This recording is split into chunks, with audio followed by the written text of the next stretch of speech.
What's going on, guys? Welcome back to another video on the channel. Today we're going to be talking about the new Conor McGregor versus Michael Chandler date and location according to Chael Sonnen, but we also have heard some things from Michael Chandler himself. So starting off, if you guys haven't heard about this, it seems like as we know, they're supposed to square off June 29th, UFC 303, which was obviously scrapped.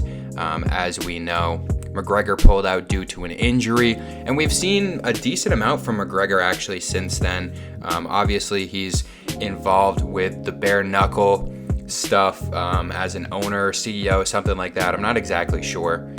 Don't pay too much attention to that, but I see him gallivanting around and stuff like that. So obviously, he's been in the news. It seems like more recently within the past year because we've been expecting him to fight the past year, obviously more than that, but especially a big eye has been put on him and Chandler the past year because we've been expecting it all year this year. And it seems like after June, they started to target December, but from what we've heard from Dana White is that we're not going to see them fight this year, which could make sense, and apparently they want to see them fight in California in January, which, assuming that would be the next pay-per-view after the final one this year, 3/10, December 7th. So if we take a look at this schedule right here, obviously 306, we have it in the Sphere between O'Malley and Merab, 307 Pereira versus Roundtree, 308 Topuria versus Holloway in October, and then 309 and 310 haven't been announced yet in November and December. Assuming that everyone is healthy, December could be that Islam fight against Arman maybe. I know there's been some talks about that. Also Bilal versus Shavkat for one of these as well, maybe in November or December. I think November is definitely locked in Madison Square Garden. John Jones is going to be fighting there, obviously, but I'm sure they're going to try to put another title fight on there if possible. I feel like that's more of a time where we get 309 and maybe we'll see a lesser fight where maybe not as many people are excited about for that one as another championship fight. We might get another women's championship fight on there, who knows. But 309 and 310, so it seems like they're going to be targeting towards January. As you guys know, I've been saying this anytime we get news about this, I really don't think McGregor is going to be fighting again in the UFC. I guess it depends on where you look. Obviously, McGregor fans and a lot of UFC fans really hope that he comes back, but I just feel like I don't see McGregor fighting again in the octagon. I feel like there's just, obviously he wants to go out there and he says he wants to, but will he actually go out there and do it?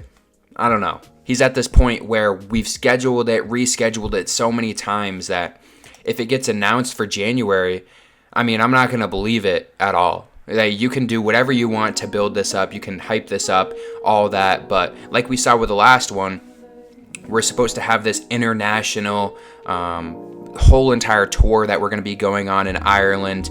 The day of, we're supposed to be having this press conference in Ireland. Dana White's about to fly over, and then we find out that it actually got scrapped. And who comes in to save the day but obviously the star of the UFC right now, Alex Pereira, which, I mean, obviously this guy's amazing. He jumps in and saves every single pay-per-view that needs to be saved, so who knows? I mean, we're looking at this schedule here. He's going to fight in October. Let's say McGregor gets announced for January. If he pulls out, we're going to see Pereira fight again in January, pretty much at this rate. It seems like Chandler has been talking to, and apparently he says that there's wheels in motion. Whatever that means. His return is coming, and maybe that means that, I think either way, we should see Chandler fight. I mean, this guy has been absolutely ruined of some prime years of his career. At 38 years old, yeah, he's a little bit older now, obviously, but last year, I mean, he could have fought the past 2 years. He's waiting for this fight. Pretty active before that. We saw 3 fights in 2021, 2 fights in 2022. Obviously, a little bit of a downward trend recently, 2 and 3 in his last 5 fights, but it's not like he's 45 years old. He's not Stipe age. It's not like He's out here. I mean, he's ruining valuable years, maybe not exactly his prime, but he's ruining these final years of his career waiting for this fight that may never happen. So maybe we'll see Chandler go out there and actually get a fight. Hopefully there's at least a backup for this fight. So if McGregor does happen to pull out again, if he gets injured or whatever happens, at least Chandler will get a fight.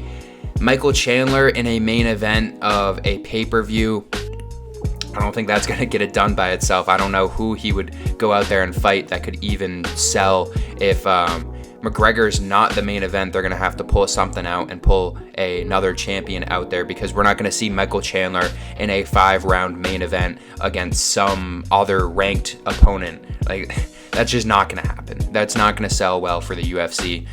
I don't think there's going to be very many people interested in. And honestly, this fight itself, like McGregor versus Chandler, it was cool at first, but I mean, I've kept the same opinion this whole time. I don't really want to see it. If it happens, obviously it's great. We want to see McGregor come back, the biggest draw in UFC history. It would be very exciting to see him come back. Michael Chandler too. It would be cool to see him come back. But in my opinion, like, this fight at 170, this fight in general just really doesn't make too much sense to me at all. I know McGregor's bulked up a lot. I don't expect him to be able to cut back down to 145. Like, there's no way that that's ever going to happen at this point because of how much he's bulked up over the past few years. So who knows? I mean, this guy has unlimited money, it seems like, so there's no point in him even getting back into the UFC, and that's what's taken so long. We're not going to get contender Conor McGregor back. Like, if we get him in the octagon, how much are we really going to get out of him too? That's the main question as well. So obviously there's talks about this right now, but in my opinion, until we see both of those guys walk out and touch gloves in the middle of the octagon, I'm not going to believe this at all. So we can hear whatever we want from Chael Sonnen, obviously trying to build this hype back up. If it does get announced, I'll come back out here and make another video talking about it, my opinions on the fight. I don't even know if I'll make a prediction. I'll make a prediction the day of the fight. I gotta wait until we finally get to that point if this does happen. But for now, I would take all this stuff with a grain of salt as well. Does Michael Chandler come back and fight within the next few months? I think that is completely possible, but I don't know if it's going to be against Conor McGregor. I don't know if McGregor is coming back or not. So right now, I wouldn't get too invested in this because we all know what happened last time. But I guess we can still keep a little bit of hope out. Let me know down below. Do you guys think they're actually going to be fighting in January of next year or at all in general? Do you think McGregor's going to come back? Let me know, and I'll see you guys in the next one.